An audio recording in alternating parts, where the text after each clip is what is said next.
Bonsoir Nder Touré, le 20h c'est dans un instant. juróom-ñetti waxtu ci guddi jot na nañu ànd taxaw ngir suñu kilifa yi woote sàrt yu aar gune yi jaarale ko ci code de l'enfant.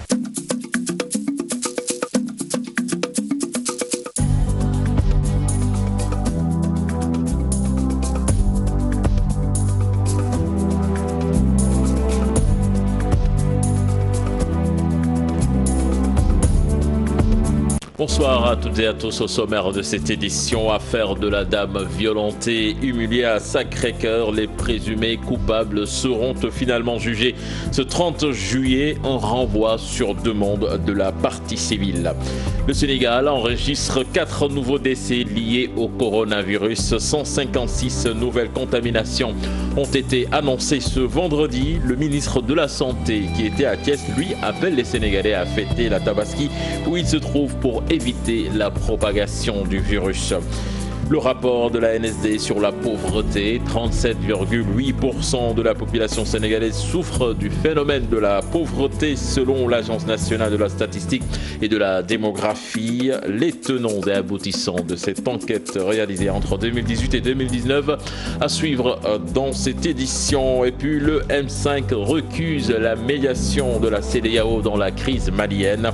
Les 5 chefs d'État africains délégués par l'organisation sous-régionale annoncent la tenue d'un sommet extraordinaire ce lundi en visioconférence. Voilà le sommaire de cette édition. Tout de suite, le développement.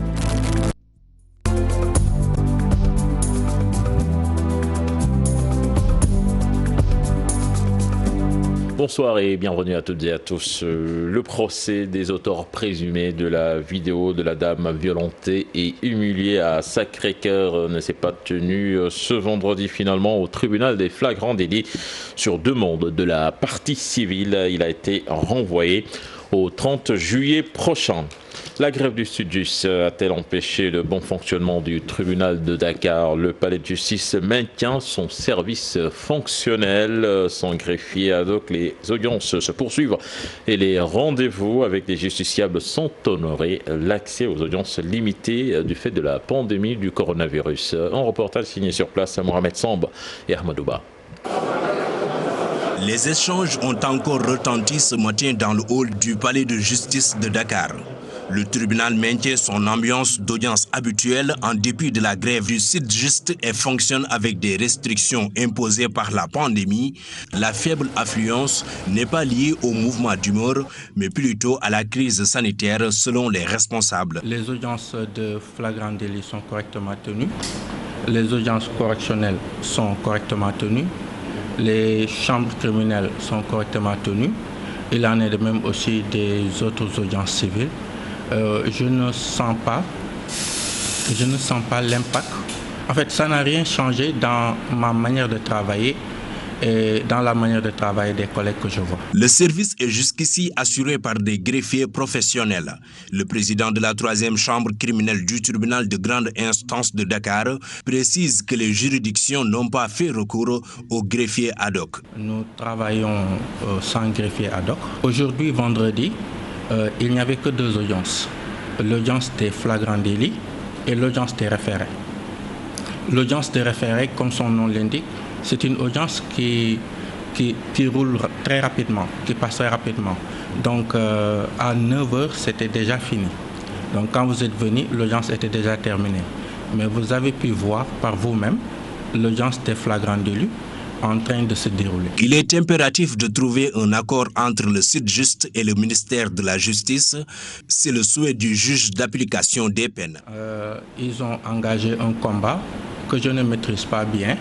Je ne connais pas la plateforme, mais en tant que membre de la compagnie judiciaire, tout ce que je peux souhaiter, c'est qu'il y ait accord, qu'il y ait entente entre ces fonctionnaires qui sont indispensables à la marche de la justice et l'autorité de tutelle. L'accès aux salles d'audience est jusqu'ici limité pour ne pas exposer le personnel du tribunal et les justiciables au virus.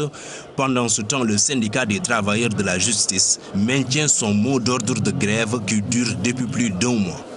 Nous parlons à présent du point Corona du jour qui fait état de 156 nouvelles contaminations, dont 34 issues de la transmission communautaire, 49 malades en service de réanimation, 121 patients déclarés guéris. Retenez que 4 personnes sont décédées. Le Sénégal qui entraîne un nouveau laboratoire spécialisé dans la détection du virus. Désormais, les prélèvements et les tests Covid peuvent se faire à Thiès, selon le ministre de la Santé, Abdoulaye Diouf Sarr, qui demande aux Sénégalais de fêter la Tabaski où il se trouve, cher Anta Diop. Nous allons vers la fête de la Tabaski. Et la fête de la Tabaski ne doit pas être une occasion de propagation et de dispersion de la pandémie dans le pays. C'est pourquoi la recommandation forte que nous faisons, c'est que chaque Sénégalais, chaque Sénégalaise fête la Tabaski là où il est et qu'il y ait le moins de déplacements possible. Ça va nous éviter une dispersion très importante de la maladie qui peut nous créer des problèmes après. Nous sommes présentement à Thiès, au niveau du laboratoire national de santé publique, qui occupe une place centrale dans le dispositif du système de santé, mais particulièrement dans le dispositif de la riposte, parce que nous savons effectivement que pour qu'il y ait riposte, non seulement il faut absolument un dispositif global performant, mais dans ce dispositif, la détection il joue un rôle extrêmement important. Donc le laboratoire national de santé publique du Sénégal doit véritablement être au centre du jeu de la détection. C'est pourquoi nous sommes venus aujourd'hui en compagnie de l'Organisation mondiale de la santé, qui a fait effectivement un don très important au Sénégal de kits de prélèvement, mais aussi de kits de test.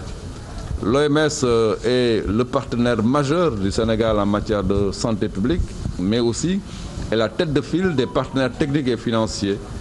Et de ce point de vue-là, depuis le début de la pandémie, même au-delà, sur l'ensemble des actions de santé publique, l'OMS est à nos côtés.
nos excuses pour ces quelques soucis d'ordre technique. Nous poursuivons donc cette édition avec l'implication des praticiens dans le traitement des malades du coronavirus. Une formation est en cours pour évaluer leurs capacités, nous dit le docteur Papa Alassane Diaw, responsable technique de l'IRSF et biologiste.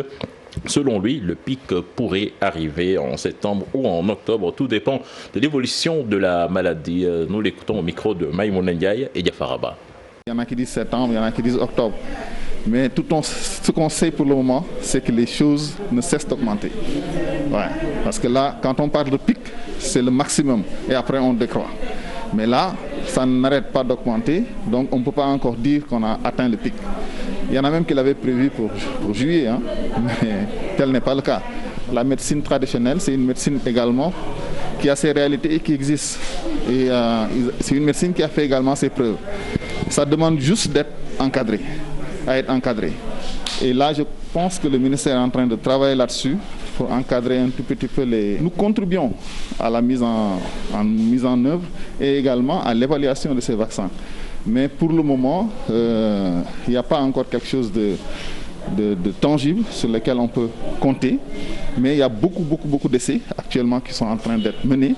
Et j'espère que sous peu, on pourra avoir peut-être quelque chose, les tradipraticiens, les former également pour ce qui est de la prise en charge de cette pathologie. Restons à l'IRSF de Ngor, ce centre dédié aux voyageurs sur place. Ils sont testés au Covid-19. Le conseil sont nombreux, donc les clients qui passent le prélèvement. Seulement, le coût est jugé exorbitant et les responsables du centre soutiennent que ce prix est fixé en concertation avec le ministère de la Santé. Maïmouna Ndiaye, Diafaraba. Tout voyageur sortant ou entrant au Sénégal doit obligatoirement faire ce test de la Covid-19. Nous sommes à l'IRSF, Pôle Ngor. Les résultats sont disponibles dans les 24 heures.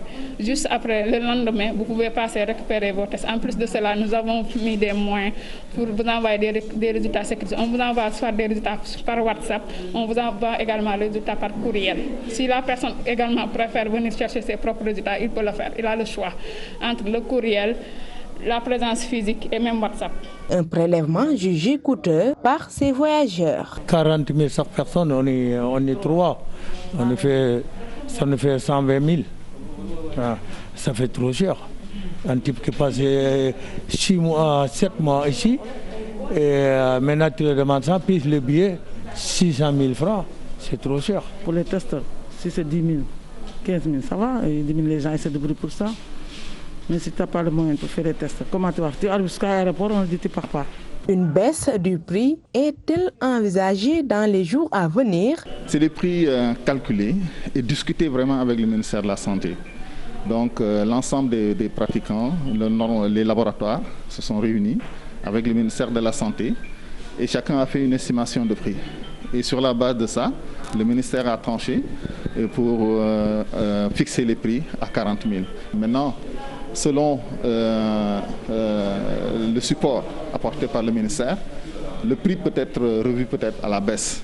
Mais vraiment, par rapport à d'autres pays, le prix au niveau du Sénégal est vraiment raisonnable. En attendant, c'est le rush dans ce centre. Pour faire le test, le voyageur présente son passeport ou son billet d'avion. Et puis le député Aliou Souaré va proposer à l'Assemblée nationale d'adopter une modification du code de la route pour sanctionner plus sévèrement les pourfendeurs. Pour le parlementaire, toute destruction de glissières ou de panneaux de signalisation doit être sévèrement sanctionnée.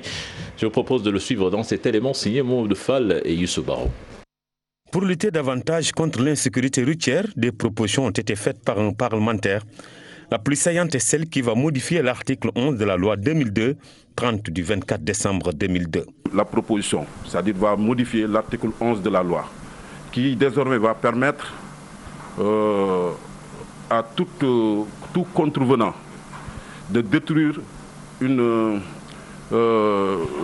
soit un panneau de signalisation ou peut-être les glissières de sécurité. Ils vont être sanctionnés. C'est une disposition qui ne figurait pas dans la loi. Parce qu'il faut le reconnaître. On a eu un réseau routier qui s'est développé très rapidement. Concernant le permis à points, le parlementaire propose une conscientisation des acteurs. On a tellement donné une mauvaise impression, on a diabolisé le permis.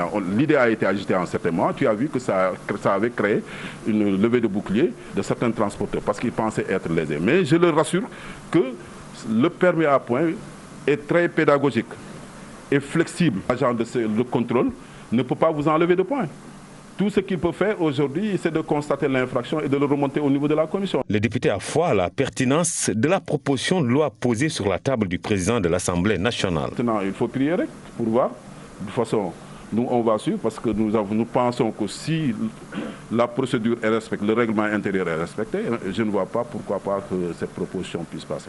La recrudescence des accidents de la route doit inquiéter tout le monde. Chacun doit y mettre du sien afin de stopper les nombreuses pertes en vies humaines au Sénégal. Reparlons de cet accident causé par un camion berlier qui a fait 3 morts en s'attardant un peu sur ce type de véhicule de transport de marchandises qui a connu plusieurs changements. Et selon l'expert en automobile Ibrahim Ndongo, ce véhicule n'a pas de problème de système de freinage. Il a rencontré nos reporters Pape Faragning et Ahmadouba. Il continue de faire parler d'eux. Pour cause, ces camions de marque Berlier sont à l'origine de beaucoup d'accidents mortels. Le véhicule construit vers les années 50 a connu plusieurs mutations de l'avis de cet expert de l'automobile. En 1974, il n'y avait plus de Berlier qui circulait, parce que c'était Renault. En 1978, il n'y avait plus de Saviem, c'est parce que c'est Renault qui les avait pris en charge. Mais aujourd'hui, on a la gamme Renault qui continue toujours en véhicule industriel, sous forme de véhicules camions DX, ou bien les Kerax, ou bien les Magnum, qui sont de générations plus récentes. Donc ces véhicules-là ont une technologie beaucoup plus récente, donc de nouvelles générations qui sont des Euro 6, Euro 5, Euro 6 et comme.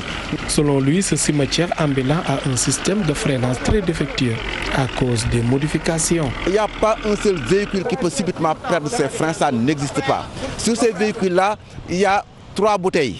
Il y a une bouteille qui est réservée à l'assistance, c'est-à-dire que embrayage et direction. Une autre bouteille qui a le frein de service. Une autre bouteille qui a le frein de secours. S'il n'y a pas de modification, le véhicule ne peut pas perdre de frein, ce n'est pas possible. Ces bouteilles-là, il faut les vider de temps en temps parce qu'avec l'oxygène, il y a de l'eau qui se concentre là-bas. Il faut les vider, il y a de l'entretien, sinon le système va prendre de l'eau. Malgré leurs problèmes mécaniques liés à l'âge, les camions Berlier sont omniprésents sur les routes sénégalaises, dont l'urgence de former les chauffeurs. Si le véhicule est chargé, sa masse augmente. Et maintenant, aussi, son ergonomie change. Les jeunes chauffeurs doivent s'approcher des anciens pour qu'ils leur disent ce qu'ils doivent faire. C'est comme ça qu'on devient un professionnel de la route. Le tragique accident de Yoff reste encore dans les mémoires. 3 personnes tuées par un camion fou de marque Berlier qui n'a pas de visite technique depuis 2 ans. On l'annonçait dans les titres, 37,8% de la population sénégalaise est pauvre. C'est une enquête menée entre 2018 et 2019 de l'ANSD qui s'articule essentiellement autour du renseignement des indicateurs de suivi des conditions de vie et de la pauvreté et des objectifs du millénaire pour le développement. Pour en savoir davantage, suivons ce récit signé Ibrahim Diouf. L'enquête harmonisée sur les conditions de vie des ménages vise à produire des indicateurs pour le suivi de la pauvreté et des conditions de vie des ménages, mais aussi de fournir les données pour l'évaluation des politiques publiques. Les premiers résultats de pauvreté de l'enquête harmonisée sur les conditions de vie des ménages 2018-2019 montrent que l'incidence de la pauvreté individuelle au Sénégal est de 37,8% selon l'approche basée sur l'élaboration d'un seuil de pauvreté national. Selon l'approche basée sur le seuil international de pauvreté monétaire modérée, qui est de 3,2 $ par personne et par jour en parité du pouvoir d'achat de 2011. L'enquête harmonisée sur les conditions de vie des ménages vise à produire des indicateurs pour le suivi de la pauvreté et des conditions de vie des ménages, mais aussi de fournir les données pour l'évaluation des politiques publiques. Selon les prévisions de 2020, qui sont estimées à 16 705 608 personnes pour une population totale de femmes de 8 391 358 contre 8 314 250 hommes. Elle s'est déroulée simultanément dans 8 États membres de l'UEMOA sur la période de septembre à décembre 2018 et pour la première vague d'avril à juillet 2019 pour la seconde. Chaque vague a porté sur la moitié de l'échantillon global de 7156 ménages. La pauvreté est devenue une réalité endémique en Afrique subsaharienne. Cependant, la définir et la mesurer constituent de grands défis conceptuels et méthodologiques non relevés. Pourtant, les perceptions et représentations sociales de la pauvreté sont aussi riches, abondantes que diversifiées dans la plupart des pays d'Afrique subsaharienne et leur prise en compte dans l'élaboration des projets et politiques aiderait à mieux améliorer leur impact sur les pauvres. Puis à Kaolack, le pont de Ndiédiène coupé par la pluie, les populations bloquées chez elles réclament sa réfection immédiate. L'économie de la localité est déjà sensiblement impactée et les transporteurs ont garé leurs véhicules. Reportage signé Ibrahima Diamé et Faligay. Les habitants de 58 villages complètement coupés du reste du monde, le pont qui relie la commune de Ndiédiène à la capitale régionale n'a pu résister aux fortes pluies qui se sont abattues tout récemment dans la localité. L'ouvrage s'est écroulé, bloquant et confinant ainsi les populations chez elles. Elles se sont réunies sur les lieux pour crier le ras-le-bol. Ndiédiène souffre aujourd'hui. Personne ne peut bouger, toute la circulation est bloquée. Et par conséquent, donc vous voyez qu'il y a des risques économiques, n'est-ce pas, des risques sanitaires. À cause de l'affaissement de ce pont, l'économie de cette partie de l'arrondissement est à l'arrêt. Chez les transporteurs d'ailleurs, les véhicules sont immobilisés à la gare routière. Depuis lundi, le 22, le 20, Depuis lundi dernier, aucun de nos véhicules n'a bougé et ceux qui tentaient de contourner se sont embourbés dans le décor. Et voilà que nous faisons face à un risque de pénurie de vivres, sans compter les problèmes d'évacuation des malades. La dégradation récente de ce pont n'a fait que s'ajouter aux vieilles doléances relatives au bitumage de ce tronçon latéritique rempli de nids de poules et impraticable en période d'hivernage. Vraiment, c'est la piste qui pose problème. Nous demandons le bitumage du tronçon Lamaram Ndiédiène qui est de 9 km seulement. C'est ça que nous demandons. Donc, mais d'Ardar, dans l'immédiat, nous demandons donc la reconstruction du pont. Les populations de Ndiédiène sont d'autant plus préoccupées par l'affaissement de cet ouvrage que la Tabaski arrive et ceux qui désirent faire le déplacement pour célébrer la fête en famille risquent d'être bloqués à ce niveau. L'actualité internationale. Au Mali, le M5 récuse l'implication de la délégation de la CEDEAO dans la crise malienne. Le mouvement est catégorique. Ses dirigeants n'accepteront aucune médiation étrangère. L'imam Diko et compagnie dénoncent, rappelons-le, la malgouvernance, ce qu'il qualifie plutôt de malgouvernance d'Ibrahim Boubacar Keïta. On voit cela dans cet élément signé Fatimata Touré. Ils étaient 5 présidents ouest-africains en terre malienne pour une médiation dans la crise qui secoue le pays, mais une tentative qui peut être considérée comme un échec. M5 RFP est catégorique. Personne ne viendra imposer une solution au peuple du Mali. Nous étions tous fiers de ce qu'il a dit. Il leur a dit qu'il faut que ça soit très clair. Que personne ne viendra de dehors imposer ces solutions. Que nous sommes un peu plus debout, un peu plus fiers et qu'ils comprennent que si aujourd'hui les Maliens se sont révoltés contre Ibrahim Boubacar Keïta, c'est à cause de sa mauvaise gouvernance. Selon le mouvement de contestation, le Mali a perdu presque 80% du territoire à cause de la malgouvernance. Aujourd'hui, sa mauvaise gouvernance a fait qu'on a perdu 80% du territoire. La corruption, les armes, l'argent des citoyens qui devaient payer des armes pour aller lutter contre les terroristes, ils les utilisent aujourd'hui contre son peuple dans la ville. Ils ne peuvent pas l'accepter. Les compagnons de Imam Diko déplorent le manque de vision du président de la République. Nous avons rappelé au président que chacun d'entre eux dans son pays, quand ils sont venus, on a pris le Nigeria. Je lui ai dit que quand ils venaient au pouvoir, Boko Haram avait pris une bonne partie du Nigeria. Aujourd'hui, il les a chassés jusqu'à ce qu'ils sont sortis pour aller faire la guerre ailleurs.